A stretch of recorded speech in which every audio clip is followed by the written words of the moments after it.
evening. Welcome to Atlanta History Center. Thank you for braving the rain, the Atlanta traffic that always results from the rain. We are so appreciative of you fighting through that to be here tonight. My name is Claire Haley. I'm Vice President of Democracy Initiatives and Author Programs here at Atlanta History Center. I'm so happy to welcome you all tonight and to introduce tonight's author, Patrick Radden Keefe. He is part of our Elson Lecture series and will be in conversation with Virginia Prescott tonight. They will be discussing Patrick's book, Rogues, True Stories of Grifters, Killers, Rebels, and Crooks, which is newly released in paperback actually just today. So if you have your copy of the book, I see several of them out in the audience, great. You might find yourself wanting another one. Or for those of you who haven't yet gotten your copy, they are 25% off tonight only, and Patrick will be signing books after the event. So we'll hope that you'll purchase a copy. It supports the programming we do here at Atlanta History Center and, of course, supports the authors that we host.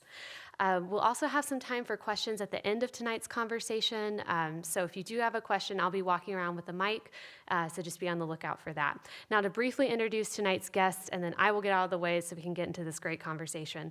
Patrick Radden Keefe, many of you are probably already big fans. He's one of the most decorated journalists of our time. He's award-winning staff writer at The New Yorker, best-selling author of multiple books, including the one, of course, that you are holding in your hand tonight, along with Empire of Pain, about the Sackler family dynasty, which received the Bally Gifford Prize for nonfiction, was a finalist for FT Business Book of the Year, and another great one, Say Nothing, A True Story of Murder and Memory in Northern Ireland, which received the National Book Critics Circle Award. He's also written many, many wonderful articles for The New Yorker magazine and others, and has won awards in that sphere, including the National Magazine Award for Feature Writing and the Orwell Prize for Political Writing. He grew up in Boston, currently lives in New York, and we're so grateful. This is actually his very first event in Atlanta for a book tour, so we're so happy that he's down here in Atlanta tonight. He'll be in conversation with Virginia Prescott. She is the president of Audio at School of Humans, a production company, podcasting company based here in Atlanta and LA that produces several top 10 podcasts for iHeartMedia. Prior to her time at School of Humans, you probably heard her on your public radio dial at some point. She's worked at many public radio stations, including most recently GPB here in Atlanta. She was previously the director and producer for NPR's On Point and Here and Now. She's been honored with the Gracie Award for Outstanding Host and many other awards as well. So you are in for a treat tonight. Please join me in welcoming Patrick Radden Keefe and Virginia Prescott.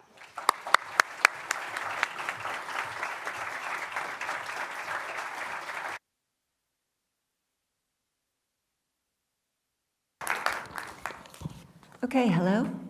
Hi, Patrick. Hey, how are you? Welcome to Atlanta. Wonderful to be here. Wonderful to have you. You who have this collection of work, I'm sure all of you are going to buy a copy of Rogues if you haven't already. This collection, this body of work of, exposing scoundrels and rogues and ruthless criminal networks and fraudsters. When did you first discover that you were drawn to rogues?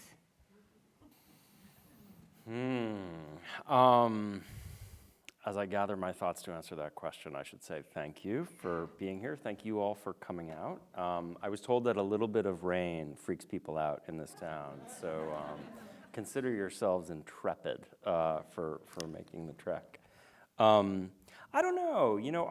I grew up reading a lot of detective fiction, Agatha Christie, Dorothy L. Sayers. I was really into stories about crime and malfeasance, and I think I may have had that kind of childlike thing where if you put your hand behind your back and you don't show me what's in it, I want to know. But then as a journalist, it sort of took me a while to find my footing as a magazine journalist. I had a few detours along the way, and when I started writing for The New Yorker, I did keep writing pieces about these people who were these big outsized personalities who often lived a little bit on the edge, sometimes outside the law, sometimes inside the law, in the sense that they were, to my mind, white-collar criminals or people that society celebrates and doesn't necessarily lock up, but in my mind, they were just as bad as some of the criminals. I don't know why, but I keep coming back to these stories. And so it was a funny thing where when we put this collection together, the idea was just like a greatest hits, pick your favorite stories. And as I was doing each piece, I never thought of them as being themed in any way. And actually, I kind of like the idea that I have the free choice to go from one story to another. I always say, I don't have a beat. I write about whatever I want. So it was kind of sobering in retrospect to look back at the stories and be like, oh no, you've only got 2 or 3 themes. You keep coming back to them, And it is a dream job. I mean, especially in journalism today, to spend 6 to 12 months on a story. You travel all over the world in order to do that. And this was your dream job. This is something that you wanted to do from when you were much younger. So what gives a story enough, or an idea rather, enough legs to pursue and spend that kind of time? Well, the first thing I guess I would say is that I'm always pulled in by stories about people, that it's almost never the case that I start with at 30,000 feet, that I start with a topic, that I say I want to write about this or that. I have colleagues at The New Yorker. There's a really brilliant writer named Sarah Stillman, and she'll start with an issue, and then she'll cast it almost like you would cast a movie. It's like, here's the issue I want to explore. Who are the people that I want to tell this story about? I never do it that way. I always start with the people. I need to know who they are and what the drama is. I wrote a book about this, originally a piece in The New Yorker, and then a book about the Sackler family, which became a book really about the opioid crisis. It wasn't a situation where I started out thinking I want to write a book about the opioid crisis. It was that I got so intrigued by the story of this family. So for me, it's usually personalities, it's people, and I do think that there's something about our species that we are kind of hardwired to assimilate information, even really complex information, better if it's told to us in the form of a story about people. I have my own theories about this. I think it's that, at least for me, it's that some of my earliest memories are lying next to my mother in my bed when I was a small child and having her read to me or tell me a story before bed, that there's a kind of familiarity to that. There's a sort of comfort that you feel when you sort of give yourself over to somebody who's pulling you through a story. There's a trust there. And so in a sort of strange way, for me as a writer, those are the ingredients I'm looking for. Does it have that stuff? Does it have twists and turns and interesting personalities, ironies, kind of themes that I could explore? And that's what pulls me in. Yeah. Well, a lot of your other books have also started, I believe, from articles in The New Yorker, Snakehead, Say Nothing. And I remember thinking when I read your piece in The New Yorker about El Chapo, I was like, wow, this would make a great book. And it turns out you actually got an offer to do that. Can you tell us that story? Yeah, I'll tell you the story. I sort of relate this story in the introduction to Rogues, but I actually wrote 2 big stories about Chapo Guzman. The first one was not for The New Yorker. I was still a freelancer. It was for the New York Times Magazine. I wrote a cover story for the New York Times Magazine in 2012. And Chapo Guzman, for the few of you who don't know, was the head of the Sinaloa drug cartel, which is the biggest of the Mexican drug cartels. He was probably the biggest drug trafficker in the history of the world. And for a long time, he was on the run. And eventually, he was apprehended, and then he escaped. And then he was apprehended again, and ultimately sent to a supermax here in the United States, where he'll be for the rest of his days. Though I wouldn't totally put it past him to escape. And the first piece that I wrote about him was when nobody had seen him in years. Nobody even knew what he looked like. He'd been gone for a long time. He was a somewhat unfamiliar figure. When I pitched him to the New York Times Magazine, they didn't know who Chapo Guzman was. But he was most interesting to me as a guy who was a criminal and an awful person, but also somebody who ran a multi-billion-dollar commodities business, sending all these drugs into the United States. And so I wrote what I sort of jokingly at the time referred to as a Harvard Business School case study of a Mexican drug cartel for the New York Times Magazine in 2012. And then Chapo was captured in 2014. And the day he was captured, I remember vividly, I was driving my kids to karate on a Saturday morning, and I got a call from David Remnick, my boss, and he said, you need to write about the capture. So I wrote this piece, The Hunt for El Chapo, about how he was apprehended. And after that piece came out, I didn't talk to Chapo Guzman for the story, but I talked to a lot of people who knew him or had pursued him, and after the piece came out, I got a call in the office, a voicemail from a guy who introduced himself as a lawyer for Chapo Guzman, which was like an unsettling voicemail to get. And I didn't really know what to do. I didn't know what it was about. I sort of had my suspicions. There was one moment in the article where I talked about how Chapo Guzman was like a very voracious consumer of Viagra. And that had been a thing that people didn't know about him, and I sort of worried a little bit that they were upset about that. And eventually I called him back, and we had this very strange conversation where he said everybody in the cartel and around it refers to Chapo as El Señor. And he said, El Señor is ready to write his memoirs. And I didn't know why he would be saying that. And so I said, well, that's a book I'd like to read. And he said, but is it a book you would like to write? And so that was the Chapo Guzman book that I didn't write, was what this guy proposed. Before we'd gotten off the phone, I said, I don't think this sounds like a good idea. So I never wrote my Chapo book. Probably good. Probably a idea good thing, yeah. that you're still here. But there have been, threats, let's say threats and lawsuits from the Sackler family, certainly. Threats of lawsuits. They never sued. Never sued. They never sued. But how about actual danger? I mean, there are incidents in this book where you're talking to people who are on the lam. This one woman, Astrid Hollader, yeah. Hollader, who I think you call her a fugitive in her own city. A really fascinating story.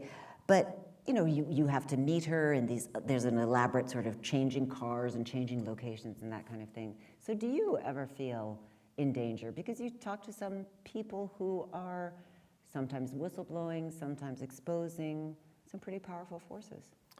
I mean, I think there's a couple of different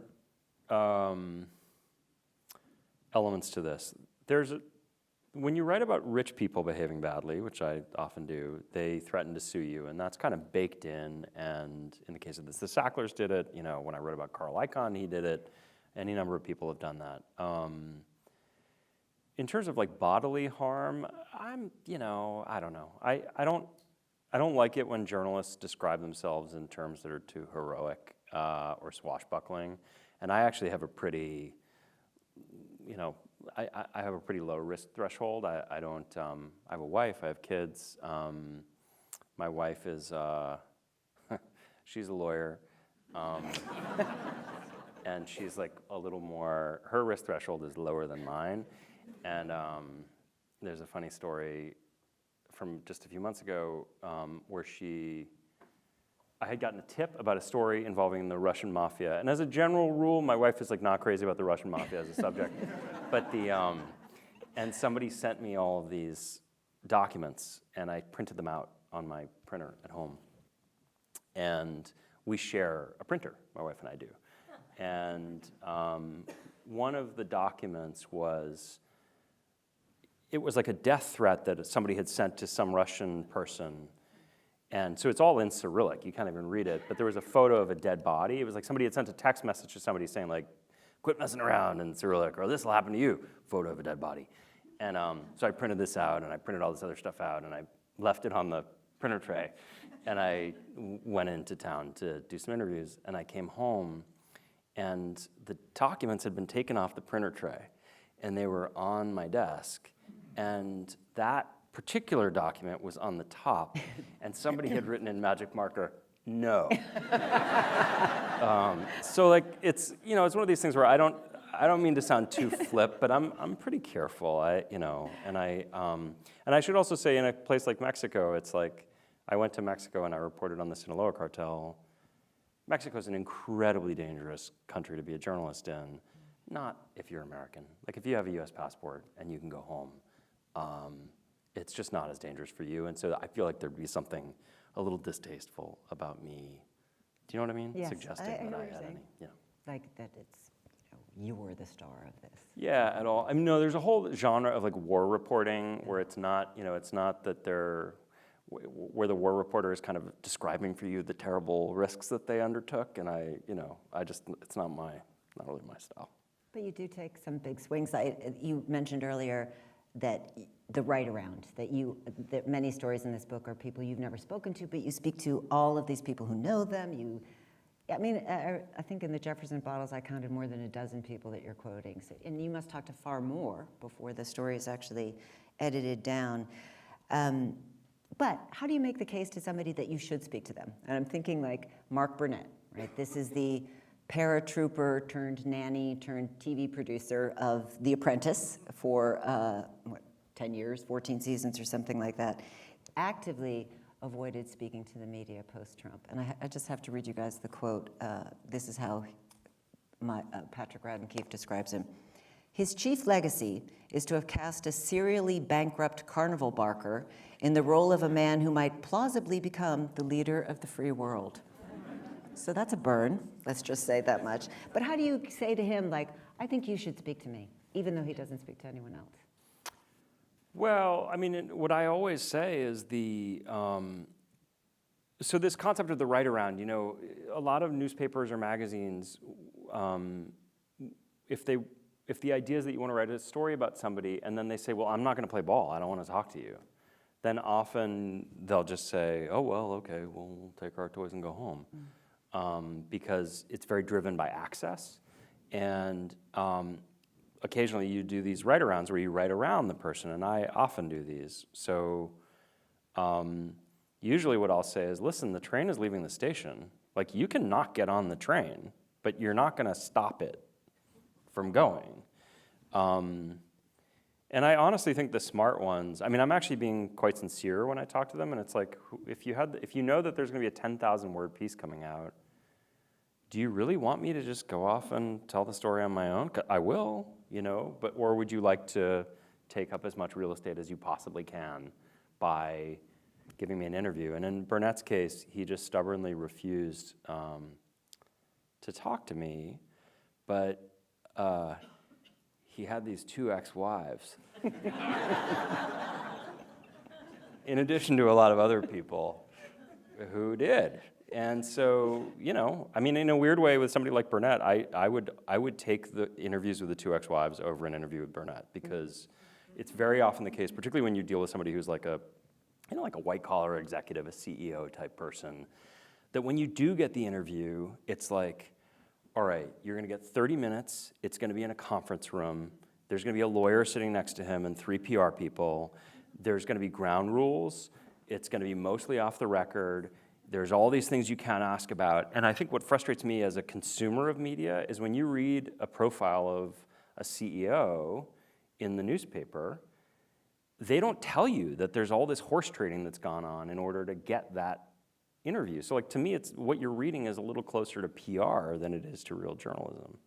Well, and I think one of the things that you have, or that I see in your writing, is this acute awareness of how people are trying to portray themselves, or how they wish to portray themselves. And I wonder how you prepare for interviews in a way that gets them to reveal themselves. Do you go in, with a real set of questions? Do you have an objective when you're starting an interview with them? Things that you want to get answered? Well, okay. So let me turn this on myself. I would like to appear to you all as very canny and a real ninja at this stuff, and not just a super lazy person who makes it up as he goes along. But a lot of the time I don't go in with a big game plan. I almost always try and talk to people, especially if it's going to be a hostile interview, I try and talk to people multiple times, because I do think sometimes, I think we all want to be heard, and I think we all want to have people see us the way we would like to see ourselves. And so a lot of the time, I want to go in initially and just be like, tell me how you see it. I'm totally open here. I don't know anything. Talk to me as you would to a child, And then what happens is if I'm doing it right and it's all working out, then I'll go back and I'll do a lot of homework. I'm not going to be interrupting you constantly and saying, but what about this? Or wouldn't you say that? Or do you deny? That comes later. Well, that is the thing, you know, as a journalist, you're the skeptic, but you're also the careful listener, right? And there's something very flattering about having somebody just listen to you talk. And, you know, people pay a lot of money for that, for 50 minutes. Many of us do. But your job, in some way, is to transcend all of the social norms and to ask the more difficult questions, right? Hold people's feet to the fire. There's a kind of inherent tension in that. Yeah, totally. And again, I think it's part of the, you know, I mean, one of the great advantages of writing for the New Yorker is I can spend 6 months writing a piece. And so I can a lot of the time it's not just one bite at the apple. So I'll often have one conversation that's much more kind of amiable, and we're trying to forge a bond. And a lot of what I'm trying to do, as you are, I mean, you've interviewed as many people as I have, and a lot of the time, the first thing you're trying to do is sort of close the distance, you know, like find some medium in which you can really communicate with someone and feel like you understand each other. And for me, it's important, even if the person is an awful human being, even if they've done, I mean, I've had these conversations with murderers, you know, you want to sort of find a place where you can hear them and get their version of the story. But then I think that it's your job as a journalist to be skeptical of everything you hear. There's a wonderful old newsroom expression. I never worked in a newspaper, but I have these sort of fantasies of working in a newspaper. Some grizzled old, city editor who says, "If your mother tells you she loves you, check it out." But I don't have a lot of conversations with wealthy, powerful people with so much who can maneuver armies of people, or both in the corporate sense and maybe even in the military sense. I'm thinking of is it Benny Steinmetz. Benny Steinmetz, right? Yeah. Talking to him, he's saying that he's trying to get mining rights for his company in Guinea, and says that this coup leader has blood on his hands, and you said, "Yeah, well, you invited him to your daughter's wedding." I mean, that's pretty ballsy. I will say, in terms of physical danger, he looked at me like if there was any universe in which he could reach across the table and strangle me after I said that, yeah, that was a funny moment. But you also talk to a lot of people who've been through extreme trauma. Yep. I'm thinking of, for your book, Say Nothing, the children of Jean McConville, all the people who surrounded. This is a book about the Troubles in Ireland. Even Astrid, she and her brother were trauma bonded Totally. as children. And you ask her, did he beat you up, basically? So as readers, And what did she say? She said some crazy you know what thing. she said? As long as it wasn't my face, I didn't consider it hitting. Yeah, Which is just yeah. incredible. And when you hear something like that, I mean, that is both painful, but for you, that's kind of gold. How do you weigh those two things? This is the Janet Malcolm story, right? Yeah, well, it's funny because the thing I was thinking of is there's a great documentary, I think it's on Netflix, about Joan Didion. I don't know if any of you have seen this, but there's this incredible moment where she's being interviewed by her nephew, Griffin Dunn, and she's being asked about writing Slouching Toward Bethlehem, and she's talking about being in, Haight-Ashbury in the 1960s, and there's this amazing moment in one of her essays where, and I'm probably gonna get the details wrong, but it's she encounters this angelic little 6-year-old child who's kind of coated in a thin film of angel dust. And the interviewer says, what did you think when you saw this poor girl living in this, flop house, covered in hard drugs?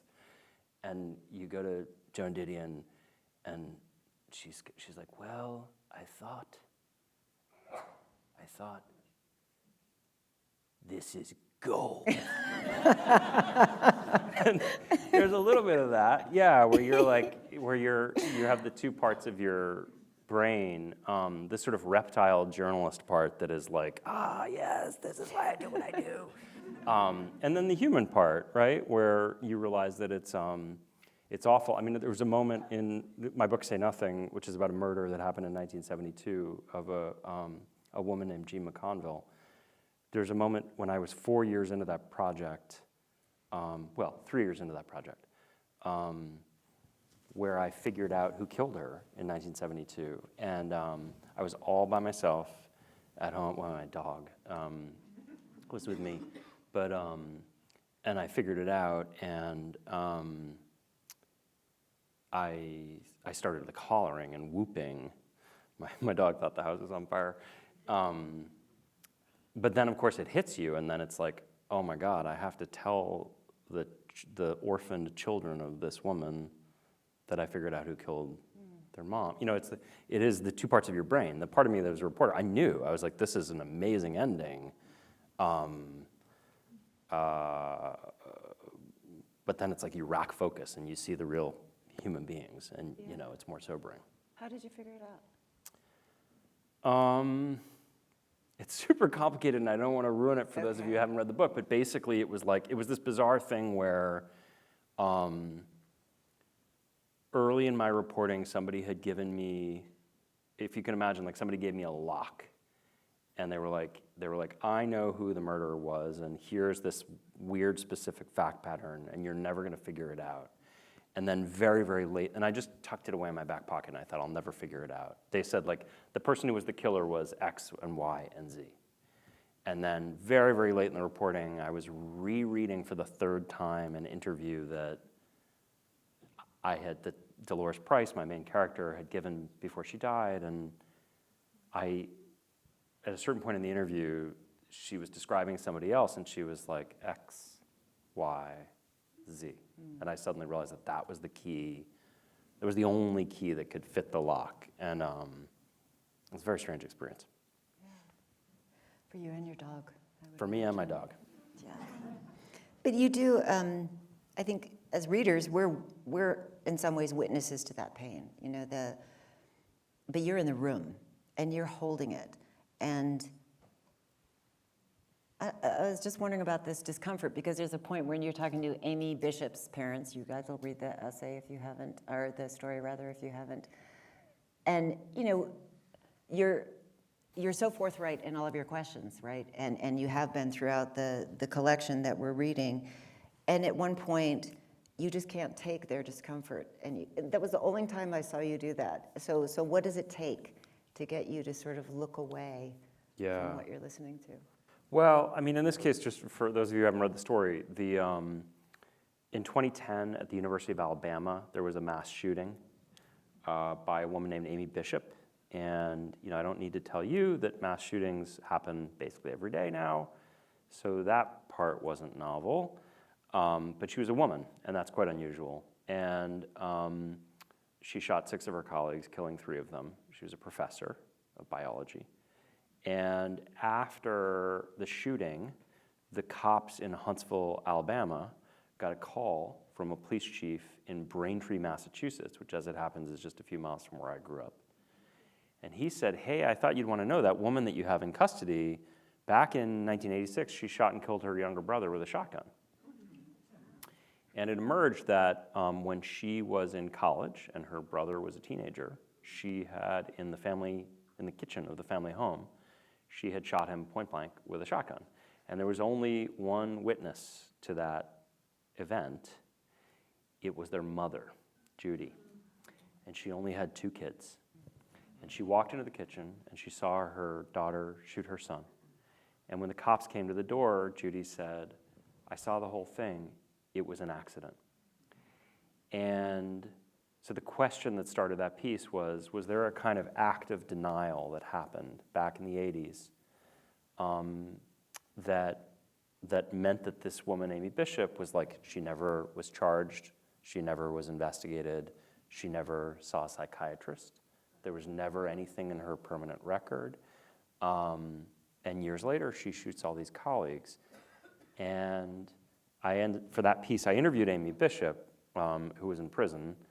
You know, newsflash, she's kind of nuts. You know, I mean, there's only like so far you can get with somebody like that. I'm not particularly interested in the sort of mental decision making of a mass shooter. But the mom, the idea that this parent made this decision was really intriguing to me, in part because when I wrote that piece, my wife and I had just had our second child. Like, I was a young parent.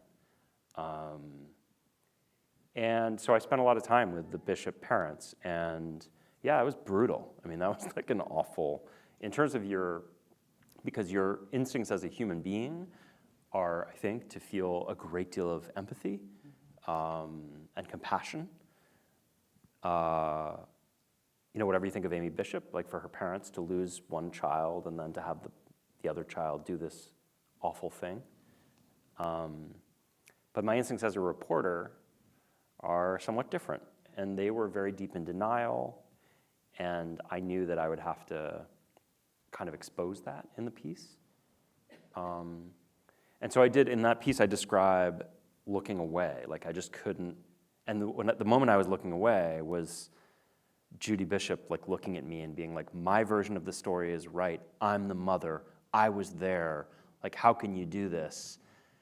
And at a certain point, right, your human instinct is just to be like, I need to give you your privacy and let you grieve. But in a weird way, I think that decision by the cops in Braintree, Massachusetts back in the 1980s helped lay the foundation for this atrocity that happens in 2010. So it's a complicated thing. Oh, you write about a lot of complicated things. Yeah. And how do people respond after they read themselves shown so thoroughly? Yeah, that's a hard one. I talked to, I had this conversation actually with somebody I'm writing about right now the other day, and I said, it's like if somebody painted a portrait of you or they took a photo of you, not in a harsh light necessarily, but in a very honest light. Like, would any of us want to see a picture that was taken of us? It's not touched up, it's not your good side. So I try to prepare people. But in the case of the Bishops, the night before the piece came out, it was a Sunday night, we had been through fact-checking, which is a whole process at the New Yorker, so they had a little bit of a preview for where the piece was going to go. And Sam Bishop said to me on the Sunday night at about 10 o'clock, the piece was coming out Monday morning, he said, I want you to know that no matter what happens tomorrow, we're happy that we told our story to you, which meant the world to me. And the next day the piece came out, and they've never spoken to me since.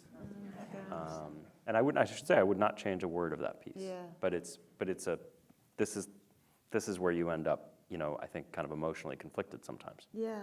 Well, and you mentioned denial. That's something I think you see in a lot of people that you speak to. But what I don't see from you is judgment. There's not a sort of, this person is evil, this person is a good person, right? That, and in fact, I think you've been criticized in some cases for humanizing people, especially after Say Nothing. That's when I'm sort of remembering it. Mm-hmm. But do you consciously refrain from judgment? Do you have to pull yourself back? Is this, when you're in that moment? Yeah, I mean, I guess that's a tricky one. I would answer that in a couple of different ways. The first would be to say, like, I'm not a preacher, right? Like, there's no utility in me banging my fist on a lectern and saying, look at these evil people. And I actually think that there's a sort of comforting moral vanity in looking at somebody who does a terrible thing and saying, that person has nothing in common with me. Like, I could never get there. We're on different tracks. When in my experience, it's very often the case that what happens is you sort of deviate from the track that most people are on by degrees, and you get there. So as a journalist, I feel as though my job is not to condemn or to sermonize, but to try and understand. That doesn't mean I don't feel judgment. It doesn't mean I don't know, what evil is when I see it. I think, if you look at my Sackler book, like there's not a lot of ambiguity about who the bad guys are in that story, but I'm really interested in how they got there. And I think the same is true with my Northern Ireland book. I mean, it is true that the like sympathetic point of view protagonists of that story are terrorists who planted bombs in public places and killed civilians. But it's also the case that like part of what that book is about is how does a 19-year-old join a violent paramilitary organization? Like a person who's not a psychopath. How do they make those decisions? And then the question that was most interesting to me was, what happens if you don't die? Like what happens if you're not martyred? What happens if you live into middle age and you get out of prison and you have kids? How do you feel when you look back at the stuff you did in your 20s?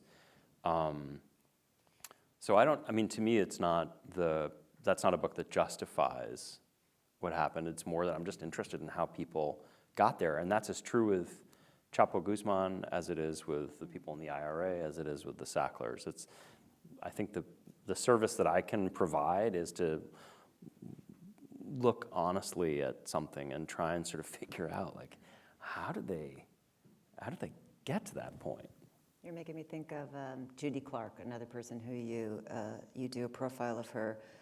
Another write-around. You did not speak with her. She's people in her profession call her Saint Judy for defending the worst of the worst. The name of the title of the piece. And she's trying to understand the people that she's defending. She talks to everybody. She spent a lot of time talking with them, with their family, and tries to understand, as a longtime friend of hers says, she's perpetually seeking the key that turns the lock, that opens the door, that would let someone do something like this. That sounds a little bit like you. Yeah, and I completely, so Judy Clark is one of the most famous death penalty lawyers in the United States, and she represented the Unabomber and Zacarias Moussaoui and any number of people who've done really awful things. I was writing about her when she was representing the Boston Marathon bomber. And I went back to Boston and I covered the trial. She hasn't talked to a journalist in 20 years, so it was always going to be a write-around, but I thought of it almost like a sports story because I was there, like in the front row, watching her try this case. And she was undefeated at that point. She had saved the lives of all the people that she'd represented, but I also knew in my bones she was going to lose. And she did lose. And she's interesting, right? Because she represents these people. She doesn't represent people who are wrongfully convicted. She's not out looking to exonerate people. She, by design, chooses the worst of the worst, the most awful people. Her commitment to the death penalty is such that she believes that somebody who plants a bomb in a public place, she believes that somebody who rapes a child, she believes that a mass murderer should not get the death penalty. And so that's what she's devoted her life to. And it's funny because part of what I like about Judy Clark as a character is that she's very divisive. When I recorded the audiobook for this, I read it, and it's like a week in the studio. And every day I'm in there reading. And there's glass, and then there was a sound engineer. This woman who was very nice, and like we would chat about this and that during lunch, but she never commented on anything that I was reading. She just like fixed the levels and stuff like that, and then we would exchange pleasantries. Except for one time, when I finished the Judy Clark story. And many people read the Judy Clark story and they come out and they say, St. Judy, isn't it amazing what she does? I finished the Judy Clark story and the sound engineer looked up at me and she said through the glass, she was like, I didn't like that one. Which I like, but I mean, I think there's room for reasonable minds to differ. But yeah, sure, I relate to her, not in the sense that I'm trying to get anybody off, but in the sense that she gets a client who's Jared Loeffner, the guy who shot Gabby Giffords. He's her client, and she's like, how do I understand? This kid wasn't born evil. How did he get this way? And how can I tell that story to a jury which will decide to save his life? Well, you have to, when you're covering these things, you spend so much time with people and so much time talking to other people, you have to make very precise choices, obviously. You can't do a year's worth of writing in a 10,000 word, 15,000 word article. And you're so good at it, I must say. The sharpest exchanges from this Dutch trial about the mobster, just such good stuff. The books on someone's shelves that you notice, like you include that if it matters, not everybody's. And this, I love this, a very revealing line from Wine Spectator. This was their report on tasting of a wine that possibly was fraudulent. It said, the 1784 bottle tasted decades younger. And you pick out these pieces. So how do you do that? What do you lose? What do you keep? How do you make those decisions? I mean, I think a lot of it is distillation. Yeah. You know, it's the hardest thing is, I think that some writer once described when you're reporting that you're looking for the gold threads.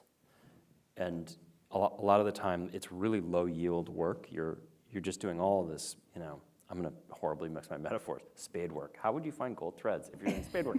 Anyway, you're searching and searching and searching, and you know when you find a little priceless moment. And I think done right, again, it's a great luxury, and I'm sure there are journalists in the room. I fully recognize that there's great privilege in being allowed to spend 6 months accumulating this stuff.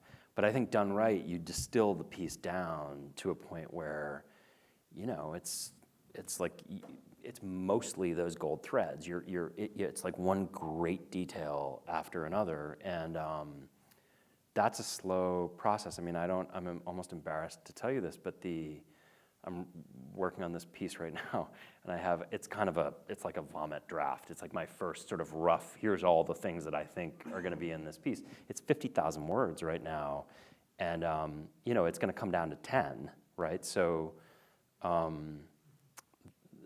that's a slow process. What's your relationship like with your editor? How actively do you work together? Very actively. We've been working together since the beginning, at my beginning at The New Yorker, so since 2006. His name is Daniel Zaleski. He's really brilliant, and I've learned more from him than anybody about how to tell a story and what matters and what doesn't. And to a point where I think a lot of his work is like almost baked in now, because I have a little Daniel in my head when I'm writing, and if I'm writing a section that I think he will find boring, I just cut it preemptively, because I know, like, let's not even have the conversation, you know? I don't want to feel your withering disdain.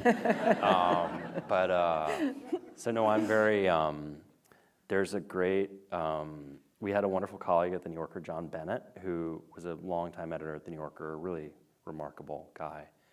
And he died just this past year. Yeah. And somebody wrote Nick Poundgarten wrote this wonderful remembrance, which I'm about to quote. Oh, and Nick Poundgarten said that he quoted a line of John Bennett's, which I had never heard Bennett say, but Bennett once said, he said, you know, a writer is a guy in the hospital, and he's got one of those hospital Johnnies on, and he's shuffling down the hall, and it's open at the back. And an editor is the person walking right behind him so that nobody can see his ass. And I feel like that I don't know, I think about that often. Daniel's making sure nobody sees my ass. Okay, another great line I want to share. This is you, or a couple of lines, writing about Anthony Bourdain. It's from a 2017 profile. But if you spend any time with Bourdain, you realize that he is controlled to the point of neuroses, clean, organized, disciplined, courteous, systematic. He is Apollo in drag as Dionysius. Oh, so good. I don't know, am I showing my ass as a fangirl too much here? This is a little embarrassing. But there is this story that you do about the profile you do of Anthony Bourdain.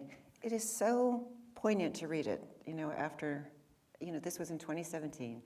I was working at GPB in a daily radio show in 2018 when he died, and I was one of the people who was like, get us Patrick Radden Keefe. Oh, no. He could tell us all about him. And I think we were about the 75th person to ask for you that day, or that hour perhaps. But he does tell you at one point, I have the best job in the world. If I'm unhappy, it's a failure of imagination. Oh, God, it's a gut punch. So how does that feel for you? You become like one of these people that people ask to comment on Anthony Bourdain? Yeah, which is weird. I mean, I don't,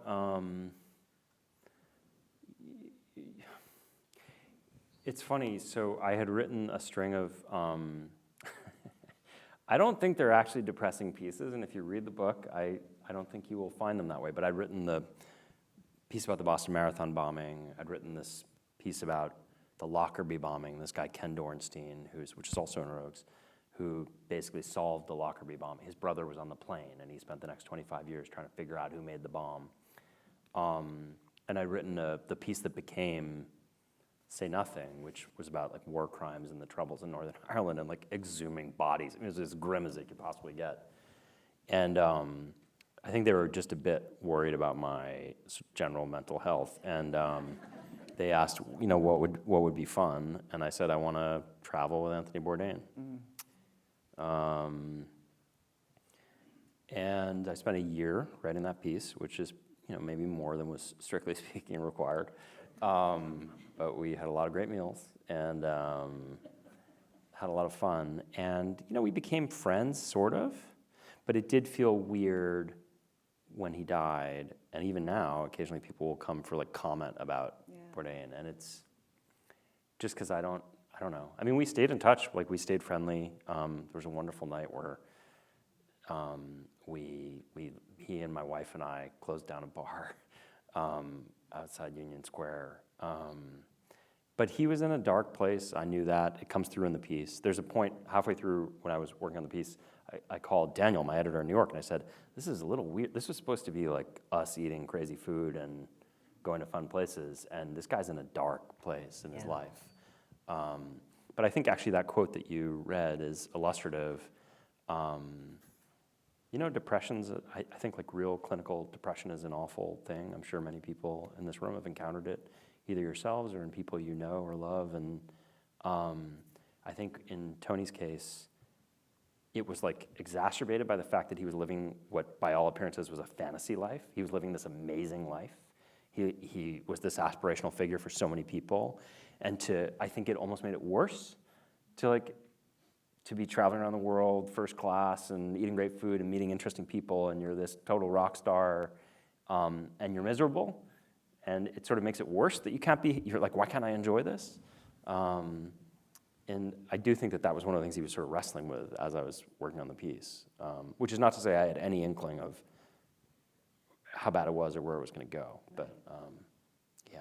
Do you often stay in touch with people that you've done stories about? I mean, you must get pretty intensely close to them. Yeah, it's weird. I mean, sometimes I do.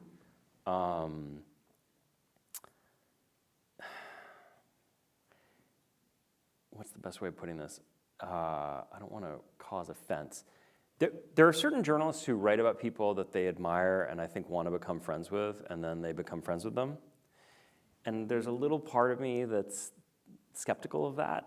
And so I don't do it too much. I mean, in some cases, it's funny that we're talking today. I wrote a book called The Snakehead, which is about a ship that came from China with 300 people, immigrants, in the hold, undocumented immigrants, and it ran aground in New York City 30 years ago today. Really? Yes. Wow. And there was a guy on that ship who I wrote about, and I wrote about him in the magazine, and I wrote about him in the book. And like he and I were texting today. I'm still in touch with that guy. Mm-hmm. So there are people who I stay close with, but in a sort of weird way, I don't. This is going to sound like a very strange thing to say, but I want the subject to feel at least a little bit of discomfort with what I write.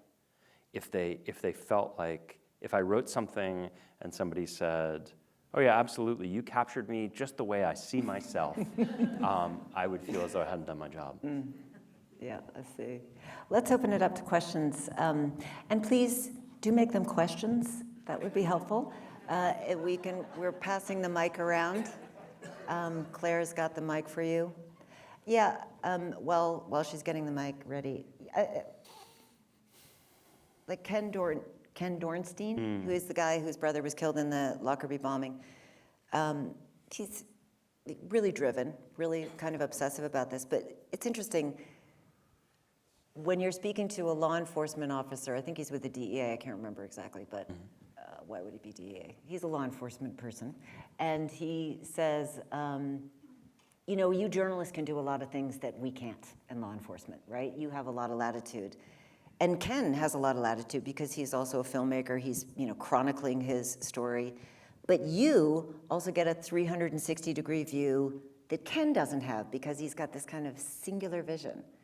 So that's an interesting dynamic, you know, that people, I don't know, this picture of people that is so much bigger than they can get of themselves. Yeah, I mean, I think it's interesting because this is a thing I think about all the time because when you interview people, there are some people who, I sometimes think it has to do with whether people have had therapy. There are some people who are really articulate and perceptive about themselves. It's like they can see themselves outside of themselves. They can see themselves as a character in the story, and they can sort of tell you the story about where they came from and where they're going. And you can buy what they're selling or not, but it's always interesting when they have an interpretation. There's other people who don't. I mean, the thing I always think about is like, you know, people who write about sports, you know, whatever. You watch like, forgive me, I grew up in Boston. You watch Tom Brady, you know, quarterback football game, and he's like Mozart on the field. He's doing these unbelievable things. And then he comes off the field and somebody sticks a mic in his face and they're like, tell me about the game, Tom. And he's like, oh, well, it was really great. You know, we brought everything we had to it. We tried to leave it all on the field. It was really good teamwork. Blah, blah, blah. And you can't believe, like, how could this person who just did this unbelievable thing be this, like, stammering idiot who has no ability to describe, like, what I just saw? And it's so much more work for the journalist who's writing about that person because they sort of have to do all that work. And then you meet, like, an Anthony Bourdain, or even for me, a Ken Dornstein, and they've just sort of given it a lot of thought. And they can, and again, you can agree or disagree, but they're like, let me tell you, you know, why I think I am this way. And those ones in some ways are more fun for me, you know? Because in a strange way, it's almost like I'm in dialogue with the person I'm writing about this third person who's them, you know? Right. Questions? All right, two, easy one first. The best meal you had when you were writing with Bourdain. But more important question, Say Nothing, which I reviewed for my book club. Oh, thank Did you do that as a 30,000-foot topic, going back to your opening comment, or did you do that to focus on who challenged you to, which character in that book, because you have lots of characters in that book, excited you to start in that book? So tell us a little bit about how you got going on Say Nothing. I mean, we get the Sacklers and the Rogues, but on Say Nothing. Yeah, I mean, I'll take the easy one first. So the first meal I had with Tony was not in Vietnam. We had some great meals in Vietnam, but we met in New York, in Koreatown in New York City in the 30s, and we went to a place that I'd actually been to before, which was like a pretty trendy Korean barbecue place. But it was one of those funny things where it's like I'd had the experience of being the civilian who just walks in and you wait in line with everybody else and you order off the menu and all this stuff. And then I went with Tony, and like the chef of the restaurant who just like was kind of going back and forth to our table the whole night, bringing out one thing after another. It was an incredible experience, but it was one of those things where you're like, this is how the other half lives. You know, like, boy, it was not like this when I went here with my wife. And then went home and told my wife about this. She did not appreciate it. But on Say Nothing, yeah, that's an easy one. It's funny because I think often when people hear or see my obnoxiously Irish name, they assume that I had some personal connection to the Troubles. The truth is, I was reading the New York Times in 2013, and Dolores Price, the woman whose picture is on the cover of the book, she died in 2013. And there was this New York Times obituary, and I think I'd thought of the Troubles as a very male story. I didn't think there were women in the IRA. I knew about Bobby Sands, but I didn't know there were women hunger strikers. And then I found out that there was this other woman, Jean McConville, this is all in the obituary, this widowed mother of 10 who was abducted in 1972 and never seen again, and that Dolores Price had some connection to that. And the idea of these two women, one of them a perpetrator and the other one a victim, and that they were connected was so intriguing to me that was what, it just started purely with her, and I followed her into it, and I sort of never let up. So yeah, it was not a situation where I started wanting to write about the Troubles at all. Hi, so I have a question about your podcast. It's a two-parter. I apologize for the double barrel question. First of all, what would it like for you to work with audio versus your process in working for print? And was that fun for you or more challenging? And then B, the fact that you spent this year or however long it was, I think it might have even been longer, investigating whether the CIA wrote Wind of Change by the Scorpions. And you didn't get to a definitive answer. And I wonder if at any point you thought, oh, I'm just going to chuck this, or what that challenge was like for you, or whether you thought of it maybe like a write-around. I don't know. Yeah. Well, let me, first of all, for those of you who haven't listened to the podcast that this questioner just spoiled, let me let me give you the necessary background so you don't have to listen to it at all. No, I'm just kidding. Yeah, it's been out for a while. I think spoiler alerts are entirely unnecessary at this stage. In 1990, there was a heavy metal ballad called Wind of Change that was released by a West German band called the Scorpions. It's like a power ballad about freedom sweeping across Europe and change, and it became sort of the anthem for the end of the Cold War. It came out at around the time the Berlin Wall came down in it, and it was like young Russian kids were singing it on the streets as the Soviet Union collapsed. And about longer now, 10 or 12 years ago, a source of mine told me that song wasn't actually written by the hair metal band, the Scorpions. It was written by the CIA. And so I decided to make an 8-part podcast, 2 bonus episodes, exploring that proposition, and traveled all over the world and spent a year of my life doing that, and ended on an inconclusive note. I'm going to take the second part of your question first. I knew it would end on an inconclusive note, because if the CIA secretly wrote a heavy metal ballad and released it in 1990, that would be a highly classified covert action, which would be very difficult for me to conclusively prove. And if they didn't, it would also actually be really hard for me to conclusively disprove. You're in this realm of like, we can neither confirm nor deny. And I have a lot of theories, which I won't go into at any great length, about how if you're writing a story that's a mystery and it's like an article or a book, you have to solve the mystery, I think. I don't think you can, if I write an article that's going to take you an hour to read, and you get to the end of the article, and I say, and we'll never know. People are pissed, like they're like, give me my hour back, And I noticed this weird thing, which was that in podcasting, that's not true.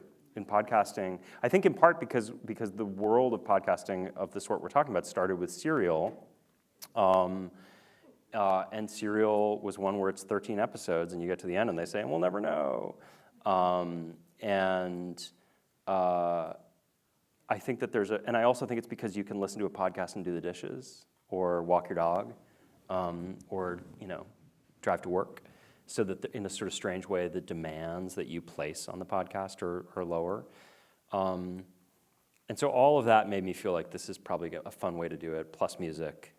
And in terms of your first question, it was really hard to transition to audio. To go back to something we were just talking about, when I'm interviewing somebody, I want to, someday it's like one day it's an MIT professor, the next day it's some guy who worked for the Sinaloa cartel. They're very different kinds of people, and I always want to find some common ground.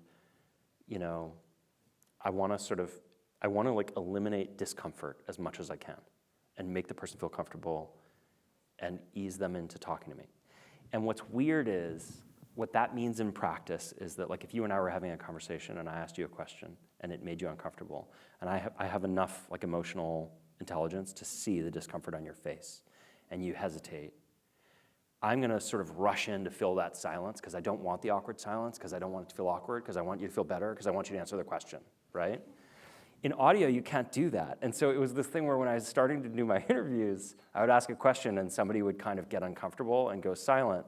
And I would be like, oh, but of course, da, da, da, da, da. And I would see my producer on the other side of the glass be like, no, stop. Like, silence is gold. Like, silence is part of the music. You need to lean into that and let those silences last. And so if you listen to the podcast, by the end, when I go to Germany and interview Klaus Meine, the lead singer of the Scorpions, and confront him with the allegation that he didn't actually write his most famous song, the CIA wrote it, there's a lot of awkward silences. But by that point, I had been kind of trained to let the silence sing. It's still absolutely worth listening to, I must say.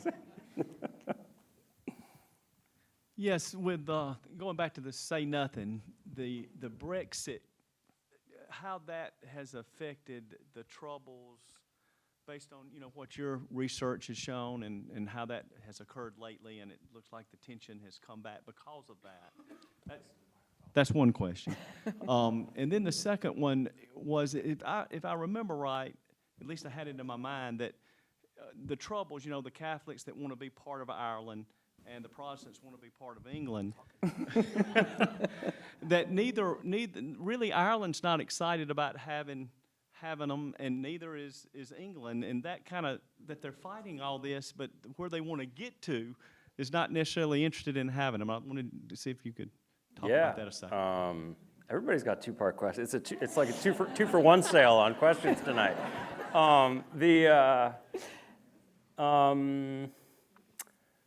I'm trying to think of how I can distill a brief history of the Anglo-Irish conflict into a 90-second answer.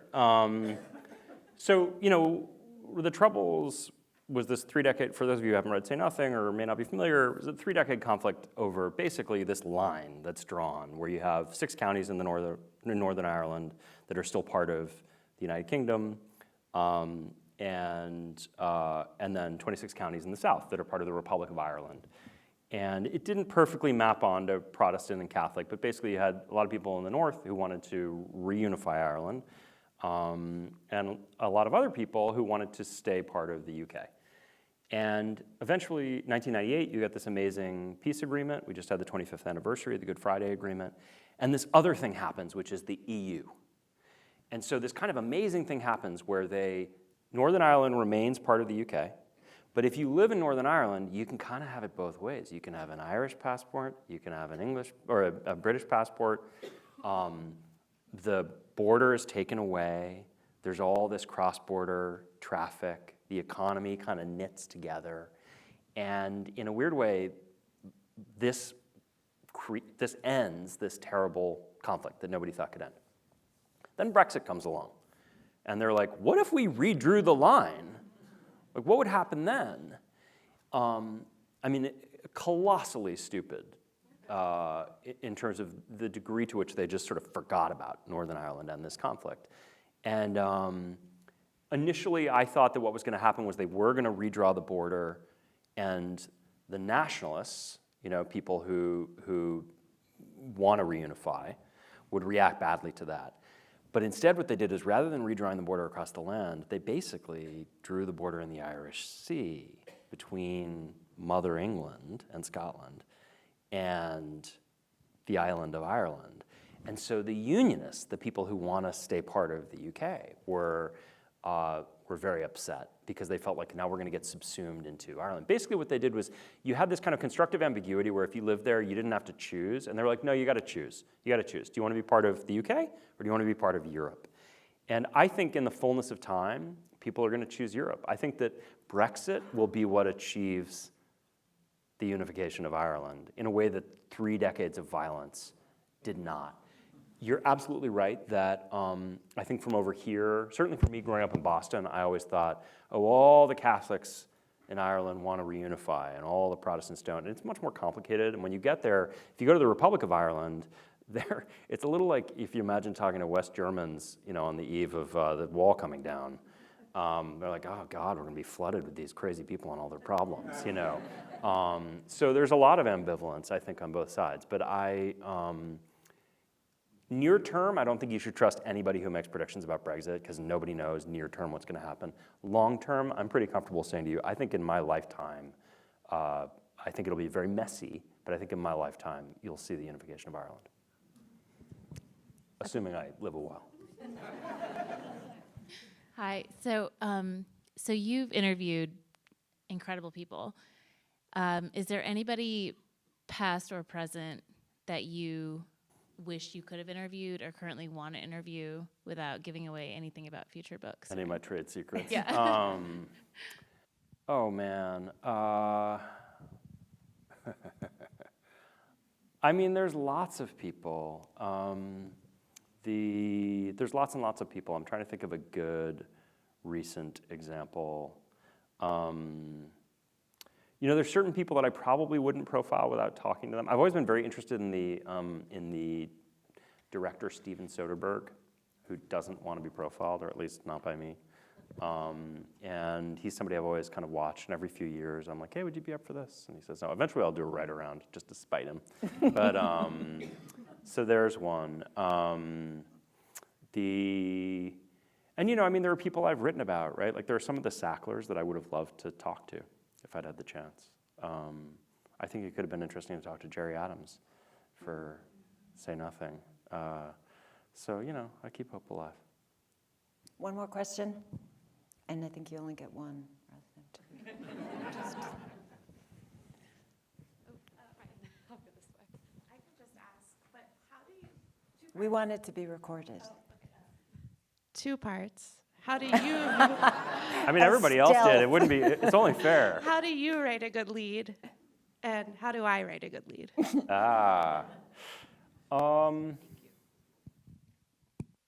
I think leads are really, really, really important. Leads, for those of you, it's just the sort of opening of any article. To me, it's the top of the water slide. Like you need to, if you can just get people over there, then usually once they kind of get over there, they're sort of in your hands. It's hard. I mean, I'm always thinking about trying to confound expectations. I'll give you a good example. So there's in my story in here about Chapo Guzman, I had already written a story about Chapo Guzman. And I knew that there was a lot of coverage of Mexican drug cartels, and like Breaking Bad was on TV. There was just I had a feeling that there was a certain kind of reader who would turn the page and see Chapo Guzman, Mexican drug cartel story. I've seen this movie. I don't need to read this piece. And I have this experience all the time myself. Where I read I read the headline, I see the picture, I read the caption, I read the first few lines, and I think life's too short. I kind of got it. I know where you're going. So for me, a lot of the time, it's this issue of misdirection. How is there a way that I can disorient you? And so in that case, I mean, this is sort of an extreme case, but there was a minor character in the story who, they all have these amazing names. He was an assassin, and his cartel nickname was El Chino Anthrax. And El Chino Anthrax was a guy who liked to travel around and take like kind of fancy European vacations, and he would actually take pictures of himself and post them on Instagram. And eventually this caught up with him, and he was apprehended at Schiphol Airport in Amsterdam. And so I don't remember what the first line of that, let me just find it, just because, bear with me, because this will sort of give you a sense, because it took me, I thought a lot about how it should sound. But so the idea was, it's like you pick up the magazine and you see it's a story about El Chapo, and you're thinking like deserts and like the Sierra and like cacti, And the first line of the piece is, one afternoon in December 2013, an assassin on board a KLM flight from Mexico City arrived at Amsterdam's Schiphol Airport. This was not a business trip. And to me, it was just like, can I plop you down in some other place? And there's a thing in television, I could honestly talk about this all night, so I'm gonna wrap it up quickly, but I think it's so interesting. There's a thing in television where they talk about the cold open. So if you watch a show that you're used to watching, you know the characters, you know the world, and you start with a cold open where they deposit you in some place. It's a new character, somebody you haven't met before. On most of the Murder of the Week shows start this way, right? It's like you meet somebody and the question is, in your mind, is like, we're not on the main route here, you've dropped me here, and there's this kind of intellectual thing happening, right? Where you're like, how am I gonna get back? I know we're gonna get back to the main road. How am I gonna get there? And I often think about cold opens when I'm writing magazine articles, because even though the magazine article is a freestanding thing, if the reader comes in and they have the sort of baggage of expectations, depending on what the world is, what I want to do is like deposit you in the middle of nowhere, so that I create this question in your mind, which is, how are we going to get back? Like, how are you going to get? I thought this was a drug cartel story. Why are we in Amsterdam? I thought this was about Chapo Guzman. Why am I with this guy? How do we get back? Does that help? I mean, that's the way I do it. I don't know how you should do it, but that's how I do it. Well, thank you for your questions, and please join me in thanking Patrick Thank you Radden so much. Keefe.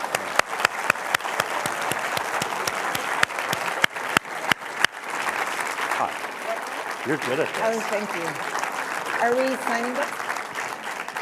And thank you, Virginia, for leading tonight's conversation. And thank thank you, you. Patrick, Pleasure. so much. I really appreciate it. We will meet all of you out in the lobby to get your multiple copies of Rogues signed. So Patrick will be doing that for you. Thanks again, everyone.